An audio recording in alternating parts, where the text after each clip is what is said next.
Gurley in this session. She is a native of the island of Trinidad and Tobago, but she also lived in the United States for 15 years. And she is my student in two classes, Research and Technology and Global Technology. And we would love to read what she writes. She makes good reports, actually excellent reports. She has a clear mind and good command of the English language. And I predict that she will be a writer sometime or a speaker somewhere, because she is multi-talented. Today she will speak to us about our 3D printing world. We know that our world is 3D, we live in a 3D world. Now she will talk about printing. What is she going to say? That's what we're going to see in a minute. And this session is part of the first Eastern Illinois University Symposium on Science and Technology. And the theme for this is revolutions in science and technology paradigms. Printing, now 3D. Hi.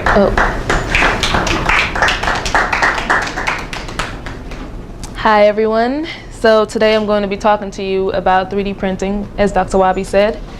I'm going to begin with a brief history of 3D printing and a little bit of the innovations along with that. Talk a little bit about the 3D printing process, and then talk about some of the implications of 3D printing. So when did 3D printing come on the scene? Well, actually, it has its roots in the inkjet printer, which was invented in 1976. So you're probably wondering, or you're probably not, but the inkjet printer and the 3D printer, they're both printers, but they're completely separate entities. But I'm saying this to make the point that there's really nothing new under the sun. Everything that is invented today has its roots in something that was invented before, or a concept or idea from the past. So our world is advancing technologically wise, while building on things that were already present.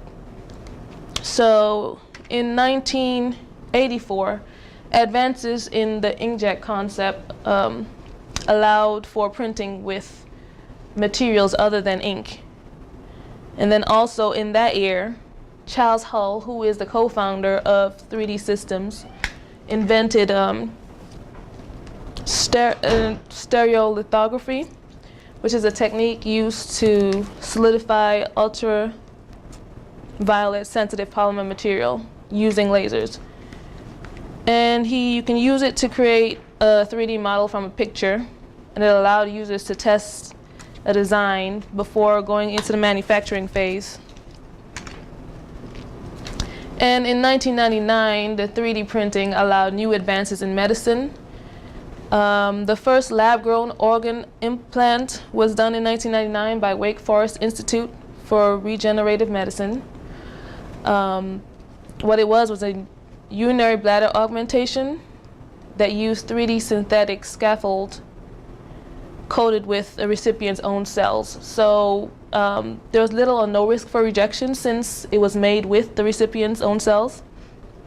And this advancement opened the door for strategies for engineering organs that included printing them. And in 2009, believe it or not, they were able to use a 3D bioprinter to print the first blood vessel. So of course, this will have a lot of implications in the future for blood transfusions and things of that nature. And it relies on Dr. Gaber's Forgrax technology. In 2011, the first 3D printed car came on the scene. It was deemed the Irby. It's an environmentally friendly prototype, and the exterior of the body of the car was completely 3D printed. It's fuel efficient and inexpensive, and has a 200 miles per gallon highway and 100 mile per gallon city. And if it becomes feasible, it will retail for about $10,000 to $50,000. And in 2012, the first 3D lower prosthetic jaw was implanted into an 83-year-old woman from the Netherlands who suffered from chronic bone infections. So as you can probably obviously see, 3D printing spans a lot of different industries, and these are just a few of them: the automotive, the manufacturing, aviation, medical, jewelry, and a lot of do-it-yourselfers. So how does it work? Basically, the printer follows digital instructions from the computer using, a lot of times you use CAD, which is computer-aided design. I'm sure you guys heard about that before, as digital blueprints for the objects.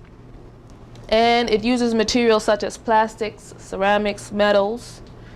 It works as an additive method. In other words, it lays one layer down and then it builds layer by layer. And it can take a very long time. Like I've read where an iPhone case will take like 2 hours to print. And these are just different additive processes. I'm not going to go into details on them, but fused deposition modeling is the most widely used one.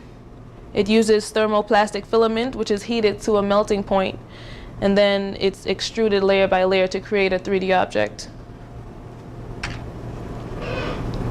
And this is just kind of visual of how the printer works, but me, I'm a visual person, so I would rather see a video. So here's a short clip of a 3D printer in action.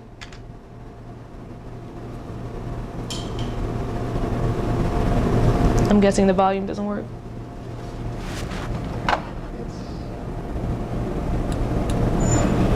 Oh, well.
So this wheel basically took 4 hours on the 3D printer.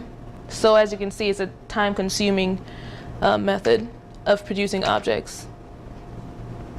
It actually only gained popularity in the second decade of the 21st century. A couple of reasons for that is government funding.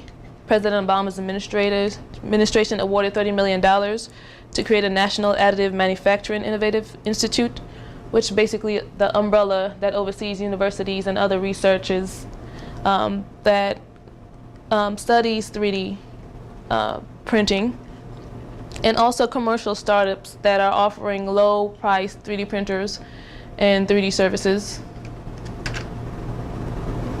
So the implications. The spread of this technology can shrink geographical distances. Basically, more goods can be produced closer to the point of purchase or consumption.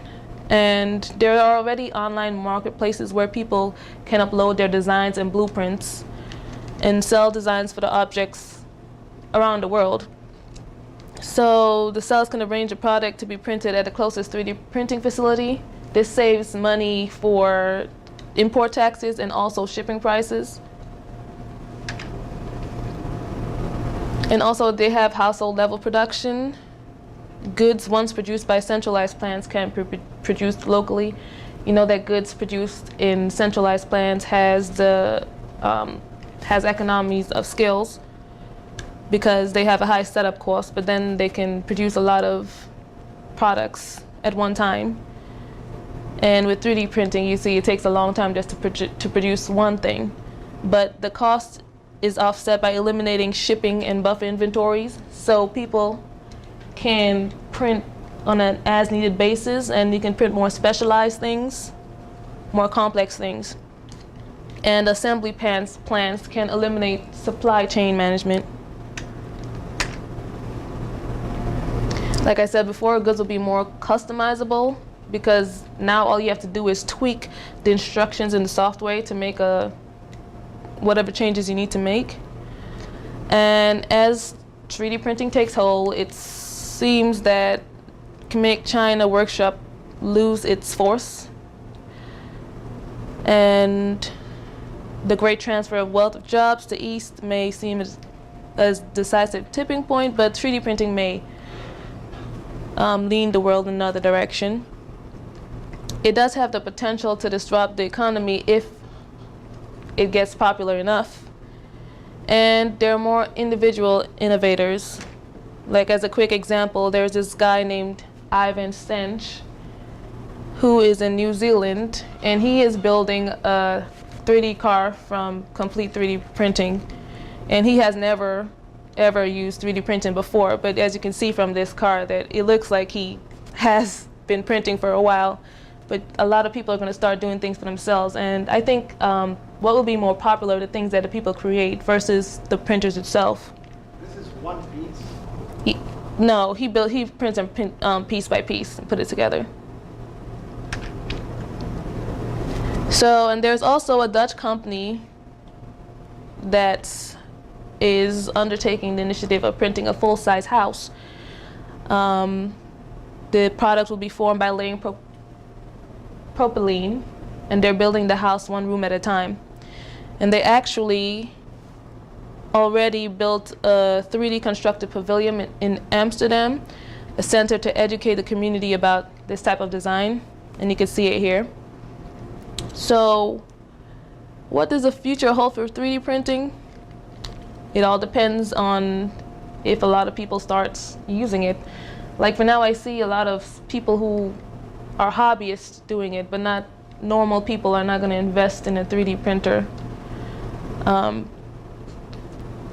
After the 3D printer, what's to come? Who knows? You know, there's movies like Star Trek, and for those of you who are old enough, The Jetsons, that shows technologies when you press a button that can materialize something instantaneously. So the way that technology seems to be progressing, I don't think that that idea is that far-fetched anymore. To close, I'm just going to show a clip of a London 3D show to show you kind of like what 3D printing is capable of.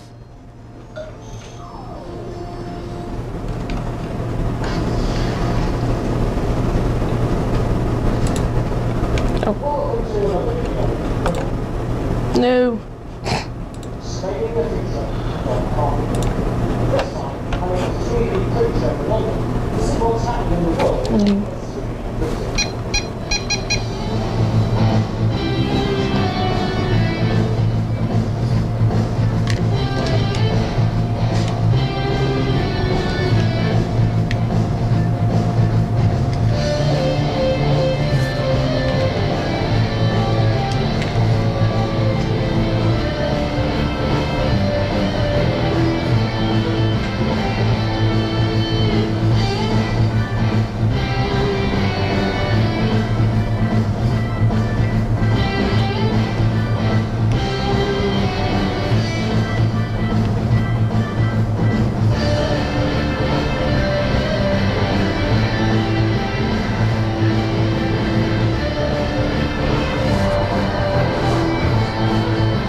Okay, I'm going to go ahead and stop it.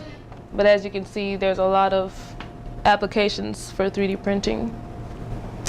Questions, comments?